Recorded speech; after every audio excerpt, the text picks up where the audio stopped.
crime. They make up Russia, Russia, Russia, which was a plan made up by crooked Hillary Clinton, Adam Shifty Schiff, and the Democrats, the DNC. They then made up a fake phone call. They took a phone call that was perfect, and they pretended that I said things that weren't even in there. They actually imitated. Remember Schiff? He stood up in Congress, and he repeated the call like I was a gangster, over and over again, quid pro quo. Remember the term, quid pro quo? But there wasn't. I called downstairs at the White House. I said, listen, do we have that call taped? Because there's no way I said those things. And they called back and tell me, yes, sir, we do, essentially. We had transcripts of the call. Thank goodness we had transcripts, because these guys they're sick people, and they were looking to do a number. I'll tell you how bad they are. So, and I tell this story seldom, but it's a strong story, Monica. Thank you very much for the great job you do, by the way. What a defender she is. But they're so bad. So they come up with this Russia, Russia, Russia hoax. And they know it's a hoax. They know it's a hoax. I know it's a hoax, too. But they know it's a hoax. And Adam Shifty Schiff comes out from a very secretive room, intelligence committee or whatever, and he meets the press right in front. The press is going crazy. They're going crazy because they'll do anything to hurt Trump. Anything. They're evil people in many cases. Some cases, they're great people. But a lot of evil people. And he stands up before a microphone. Now, this is a man who knows it's a fake story. Russia, Russia, Russia. They checked 6 years of phone calls, millions of calls were made from my office. Not one call to Russia.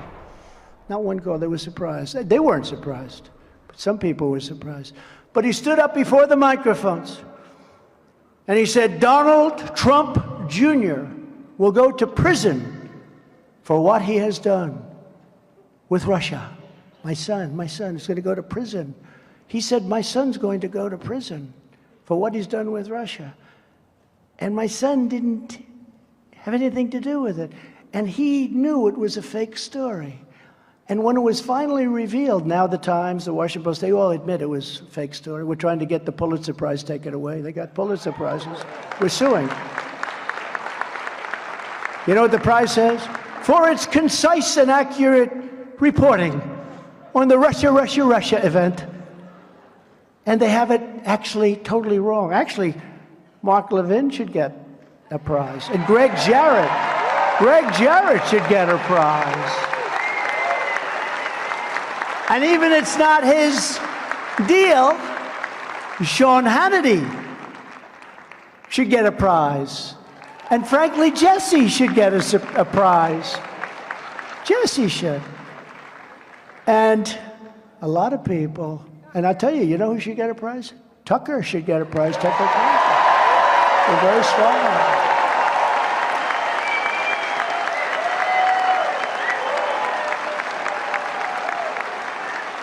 And we have numerous writers that should get it, but the ones that got it were the New York Times, certain reporters from the New York Times, and certain reporters from the Washington Post. They got the Pulitzer Prize, and they were exactly wrong. And now they've even admitted that it was a hoax. It was a total hoax, and they got the prize.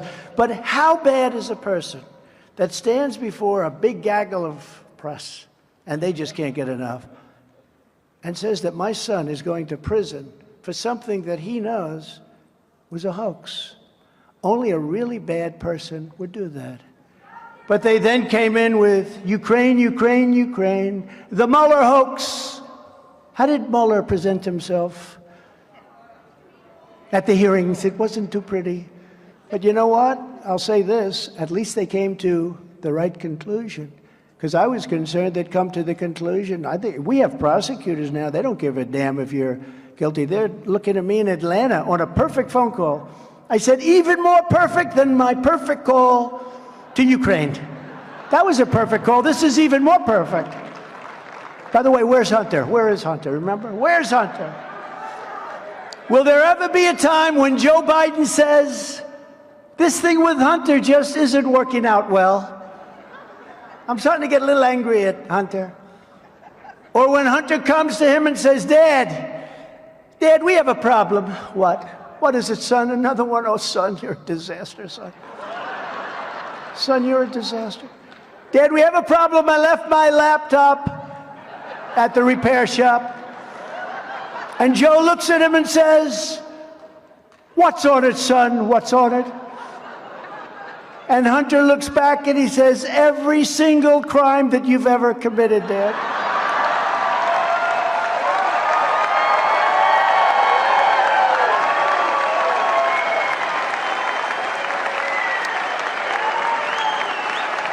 And hence it's called The Laptop from Hell. And Miranda Devine did a great book on that. And she actually thanked me. She said, I got the name from Trump.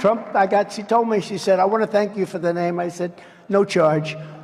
But she did a great job, great book, The Laptop from Hell. If I so much as fly over a blue state, they do so many bad things, it's just crazy. The racist Manhattan District Attorney, Alvin Bragg, who is presiding over one of the most dangerous and violent cities in the United States. You have to see this, the United States, where killings are taking place at a number like nobody's ever seen, right in Manhattan. And he's doing nothing about it, nothing whatsoever. No cash bail for people that just kill people, knife them in the back, hit them over the head with a baseball bat, push them into subways when the train is right there. But this racist DA is being pushed by radical left Democrats, the fake news media, and the Department of Injustice to bring charges against me for now ancient no-affair story of Stormy Horseface Daniels, no attraction. No affair, I call it no affair. Where there's no crime anyway, and charges have never been brought in such a case before. And this case has been looked by every prosecutor. They're all looking, they looked at it for years now. She was represented by Michael Avenatti. How's he doing? He's now in jail. And the whole thing is a complete con job. And she was ordered to pay me, a federal court ordered this, hundreds of thousands of dollars. But they're still looking at it. They're still looking. And all they do is they cause anger and problems for our country because our people aren't going to take this stuff. It never ends. In the meantime, Hunter and Joe Biden skate. You know, they skate. They go away free. What's going on with that? I mean, that laptop is a disaster. Has anyone read this thing? How can it be possible? They're looking in Delaware. How's he doing? He's not the same guy that I have for the document hoax. I have a man, he's a total animal, known to be. And he's looking. In the meantime, Biden's guy that's looking. Don't forget, I had a very strong privilege as president. I was able to do things that he wasn't able to do as vice president and wasn't able to do as a senator. The Senate, even the Senate, they can't believe it. The Senate cannot believe it.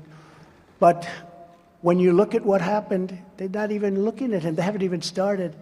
Congress and various radical left Democrat prosecutors, in an effort to stop me, go to the Supreme Court twice. They went twice, and the Supreme Court, in a moment of total weakness, gives them everything they want in order to try and prosecute Trump, everything. Thank you very much, Supreme Court, I appreciate it.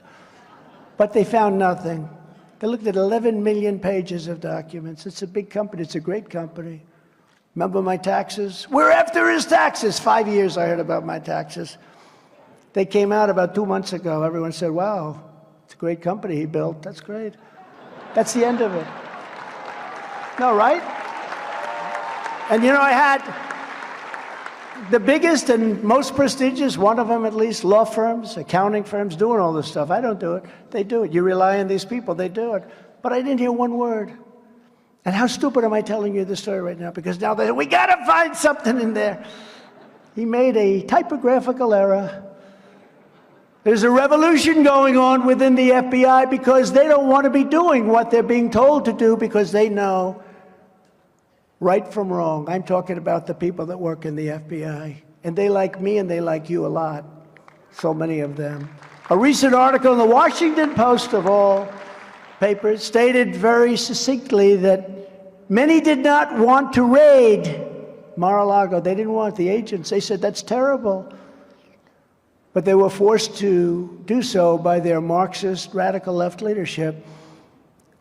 And it drove my popularity numbers through the roof. Who would think this? I got impeached and I went up 11 points. It's not supposed to work that way. Mark, when Nixon got impeached, it went down, right? It was a spiral down. He couldn't stop it. I got impeached, we went up. But the FBI people, they didn't want to do this. To those in the FBI that are with us, I want to thank you very much. I really do. I want to thank you. Stay strong. Stay strong. Help is coming. Then there's the racist DA from Atlanta, whose city is among the most violent and dangerous places per capita in the country. More murders than even Chicago per capita. It's totally out of control, and yet she has her kangaroo court focused on a perfect phone call that I made, while her jury foreman, a rather bizarre young woman, is going around doing media interviews and saying exactly what's going on in this one of many grand juries. Our opponents do anything they can to hurt me politically because they're afraid of me and they're afraid of you. That's what it is. But it's not supposed to work that way. The disinformation, people say they are great at disinformation. The one we want to run against is Trump. Do you ever hear that? Oh, we want to run against Trump. Even though I'm leading every one of these guys, and even though I won the second election, okay, I won it by a lot. You know, when they say Biden won, the smart people know that, didn't they? But right now we're way up. But they say, oh, we want to run against Trump. They always say that. They say that about everybody. When they have somebody that they don't want to run against, a governor, a senator, they say, we want to run against, because it's like demeaning. You know, in other words, like you're supposed to be a schlemiel that, I mean, I got 75 million votes. I got more votes than any sitting president in history the second time. And we really did. We did a much better job than we did in 2016. 2020, we did better than 2016. But they say, we want to run against Trump. In the meantime, they're spending hundreds of millions of dollars trying to find just a single word, a sentence, anything, to prosecute Trump, because they don't want to run against me. That's what they say. We want to run against Trump. We'll do anything to run against Trump. They have the greatest line of bullshit of any group of people I've ever seen. Want to run against Trump.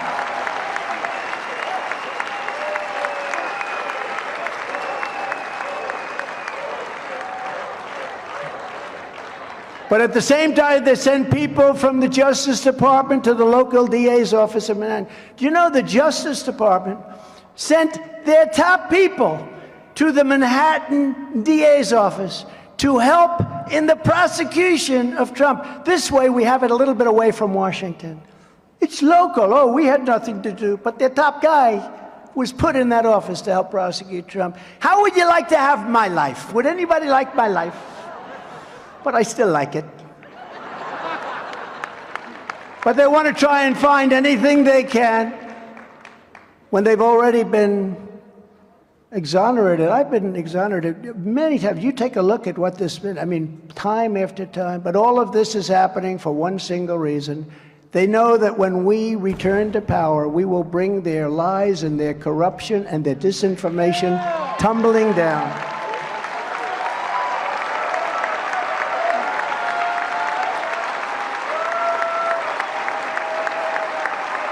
Our getting back in the White House is their worst nightmare, but it is our country's only hope. It's our only hope. If we don't get back, now this country can't take it. Even the 2 years, and now fortunately it's less than that. It's hard to believe it's less. I used to say 4 years. A lot of people said, well, sir, the election was so bad. You'll be in 1 year. A lot of people in this room, you'll be back in 6 weeks, sir. But it's a bad system in many ways, very bad, very dangerous system. But nobody else can do it but us. In recent weeks, I've been laying out a bold, detailed agenda for how we're going to complete this mission in our next term. I do weekly statements, and people are liking them. Today, I want to go through some of our big plans that I will do as the 47th President of the United States.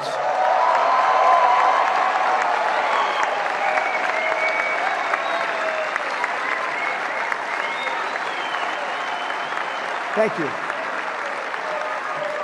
At the top of my list, we'll be stopping the slide into costly and never-ending wars. We've got to stop it. Can't keep spending hundreds of billions of dollars protecting people that don't even like us. Now, you know, in business, if you did that, what you do is you put up the money and then you say, but listen, we own half your country in case you win. You know, you take a piece of the upside, right? We get nothing. In fact, the opposite. We put up the money, and then after it's finished, assuming it's successful, let's say it's successful, they don't want to even talk to us. No, you have nothing to do with us. Get out of here. You have nothing. No. In business, you put up money, seed money, call it whatever you want. You end up owning the country by the time it's over. And the only reason they're doing well is we're giving them the greatest equipment that I bought, the greatest equipment ever made. And the only reason they're doing well with NATO is I raised $440 billion from countries that weren't paying anything. And the Secretary General Stoltenberg, a good man, he said it's one of the greatest jobs I've ever seen. I hope he still says that, but one of the greatest jobs. He said Obama would come and make a speech. Bush would come, make a speech, and then they'd leave. I came, I looked, I said, man, these people aren't paying. We're paying for the whole thing practically. Of the 28 countries at the time, only 8 were paid up. 20 weren't, including Germany. They paid a fraction of what they were supposed to be paying. And I said to him, either you pay, or we're not going to protect you. And a man stood up, a president of a country stood up, and he said, sir, could I ask you a question? This was a round table with nobody in the room but the presidents, prime ministers, and dictators, okay? Some of them are all the same. But they stood up, and he stood up and said, sir, could I ask you a question? If we don't pay up, and if we get attacked by Russia, will you protect us, sir?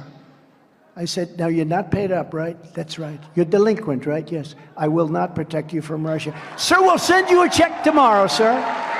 We'll send you a check tomorrow. It will be sent by overnight mail, sir. I promise you'll have it tomorrow. Now, if I said, like the stupid politicians say, absolutely will be, you know, Article 5, 6, 7, 8, 9, well, you're supposed to do it. But those articles all suppose that you're supposed to be paid up. But let's say I said the opposite. Yes, we will always protect you. You know, I took a lot of heat because they said, I'm not a good member. Actually, NATO wouldn't even exist if I didn't get them to pay up. But they paid up $449 billion or something, and that's the money they use. They're rich as hell right now. They spent an office building that cost $3 billion. It's like a skyscraper in Manhattan laid on its side. It's one of the longest buildings I've ever seen. And I said, you should have, instead of spending $3 billion, you should have spent $500 million building the greatest bunker you've ever seen, because Russia wouldn't even need an airplane attack. One tank, one shot through that beautiful glass building and it's gone. Same architect I used in Chicago, great architects, but they didn't have war in mind. But when things happened, that building would be gone in about 15 minutes. They should have spent a $500 million bunker, nice thick ceiling, 6 inches, 6 feet of concrete. And by the way, we have a great gentleman. Speaking of China, will you please stand up? Gordon, stand up, please. Gordon China.